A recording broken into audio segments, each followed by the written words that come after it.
Hello and welcome to Newquay on the Atlantic coastline, and this episode of Tadpole's Trains and Stations.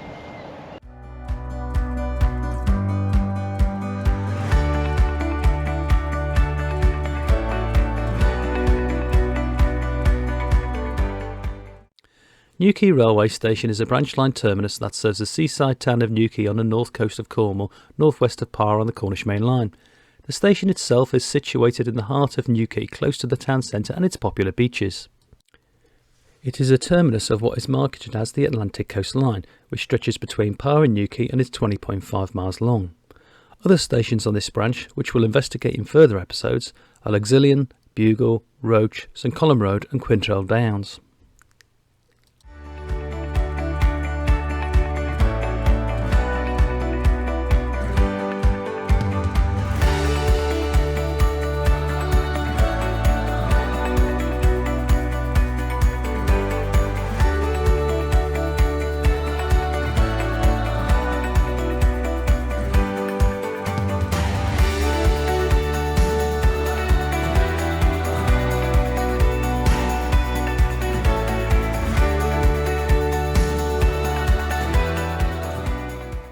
Newquay Station is unmanned during the winter timetable, with ticket purchasing facilities only available between mid-May and early September.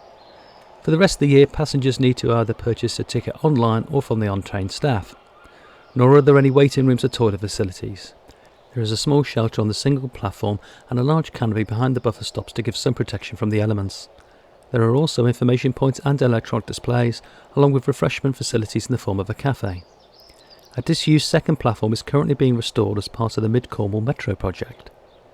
The station is managed by Great Western Railway, which operates local branch line services to and from Par every 2 hours, comprised of 8 workings in either direction on weekdays, 7 on Saturdays and 3 on Sundays. The journey from Newquay to Par takes approximately 50 minutes and currently utilises Class 150 DMUs. During the summer months, GWR also provide a few services to and from London Paddington to cater for holidaymakers. GWR also provide extra trains for the Boardmasters Music and Surf Festival held at Newquay in the summer.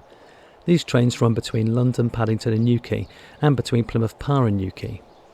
As previously mentioned, the disused second platform is being restored, and this will allow hourly services to continue beyond Par to Truro and Falmouth docks in the near future. The first railway at Newquay was originally a horse-powered line from the Harbour to Hendra Crazy, and was built by Joseph Treffy between 1846 and 1849. The original terminus of the new railway was at Newquay Harbour, and horses hauled wagons along a line that wound between the houses to reach the top of a steep incline that carried the line down to the harbour. Wagons were loaded on a cable down the incline, which was in a tunnel dug out of the cliff. At the foot, the track ran onto the eastern breakwater, and a wooden trestle bridge gave access to the stone jetty in the middle of the harbour. This line was extended in June 1874 by the Cornwall Minerals Railway, allowing goods trains to reach Foy, and steam locomotives were introduced. Wagons continued to be moved between Newquay Railway Station and the Harbour Incline by horses. In 1873, William Robrook and the directors of the Cornwall Mineral Railway proposed building a grand hotel to complement the upcoming railway, which they knew would transform the seaside town into a popular seaside destination. With significant financial support from the GWR, the Great Western Hotel opened in April 1879. With the GWR being the majority shareholder, it was sure to be advertised as a premier destination for holiday travellers. It was renovated in 1931, is still open today, and offers fine views over the bay. At the same time, the Cornwall Minerals Railway opened a small one-road engine shed on the west side of the line at the south end of the station. Passenger trains were introduced on the 20th of June 1876, and the Great Western Railway operated all trains from October 1877. The original Newquay station was composed of a single platform with a turntable at the end of the platform, which was used to release locomotives from the incoming trains. The GWR went on to outright buy out the Cornwall Minerals Railway in July 1896. The London and South Western Railway Company tried and failed to extend the North Cornwall Railway from Padstow to Newquay and onto Truro Station, with running powers over the GWR lines from Truro to Penzance. While these efforts came to nothing, the prospect of LSWR expansion along the north coast to Newquay and onto Penzance prompted the GWR to expand the services in the area. In January 1905, the GWR opened the Truro and Newquay line, allowing a new service to run from Newquay to Truro via Perranporth, and a year later, through carriages started to be run from London using the Newquay branch line from Par. The station was rebuilt in 1905 with 2 platforms serving 3 tracks, and the small engine shed was closed and demolished, to be replaced by a GWR 2-road shed further south that lasted until its closure in 1930. Due to declining traffic being handled at the Harbour, the line connecting the station and Harbour was closed in 1925 and lifted the following year. Part of the route is now a footpath from opposite the station to the cliff tops above the beach, and makes a good pedestrian and cyclist alternative to following the busy main road. Let's take a minute or two to explore the route of this former historic railway in its current form.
Further improvements followed in 1928 when the main departure platform was lengthened, and again in 1935.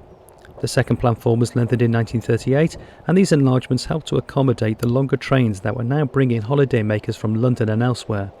Extensive carriage sidings were laid on the south side of the station to store these trains between the services. Following the closure of the Truro to Newquay line in 1963, Newquay station began to decline. In 1965 the goods yard was closed, and in 1964 the roof on platforms 2 and 3 was removed. This was followed in 1966 by the shortening of platform 3 and the taking out of the locomotive release line in 1972, as well as the removal of a number of carriage sidings. In October 1987 the signal box was closed, with all remaining signals being dismantled. The rails serving platform 1 were lifted along with those of the last of the carriage sidings. This left just platform 2 left in use. The track beside the former platform 3 was kept as a siding until the mid-1990s. In 2012 the station started receiving some much needed TLC when the sole remaining platform was resurfaced across its entire length, and the former station canopies were replaced by a large new wave-shaped canopy above the concourse. In January 2023 government funding was announced to reinstate the second platform and make other improvements to the station, such as a larger concourse, ticket machines, platform canopies and a bus interchange. This is part of the Mid-Cornwall Metro project and will allow hourly services to continue beyond part of Truro and Falmouth docks. Part of the closed platform is currently being rebuilt in preparation for increasing the service frequency later on this year. As services on the Atlantic coastline are operated throughout the day by a single 2-car Class 150 Sprinter DMU, trains on this episode will be limited to a single service filmed on consecutive days. Filming this episode was carried out over 2 days due to the noise being made by Network Rail contractors working hard to get the second platform reopened in time. This was the noise level on the first day.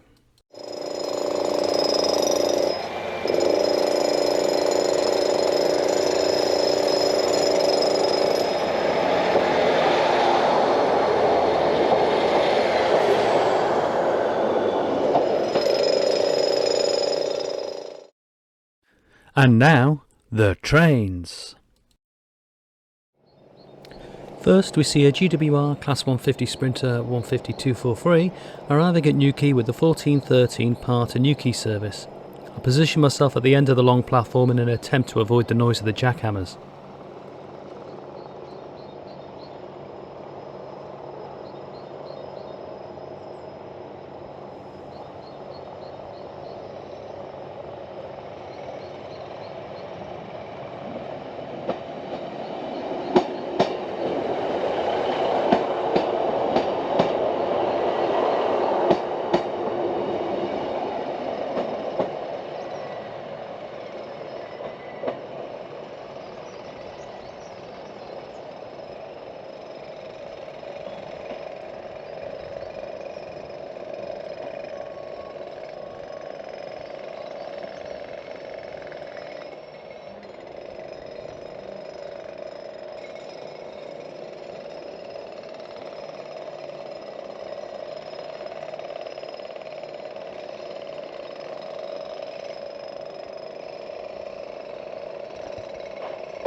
Ten minutes later, we see 150-243 departing Newquay with the 1510 returning service to Par.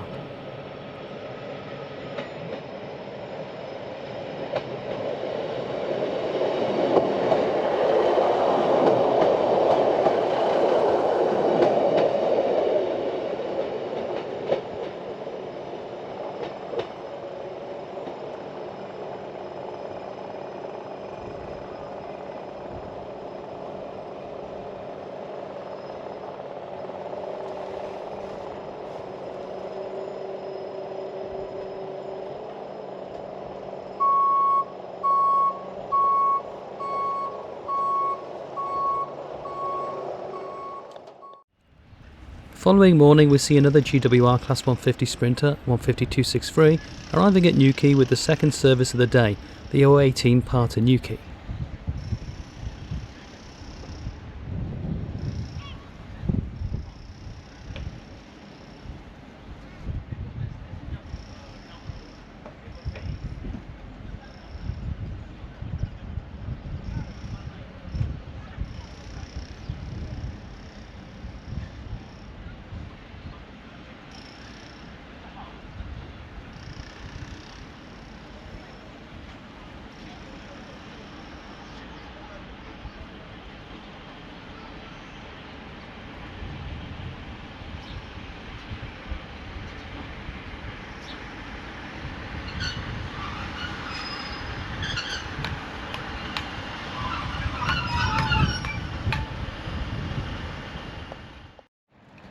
Well, that's it from this episode of Tadpole's Trains and Stations from Newquay. I hope you enjoyed it, and I'll see you in the next one. Please don't forget to hit the like and subscribe buttons if you'd like to see more of these guides.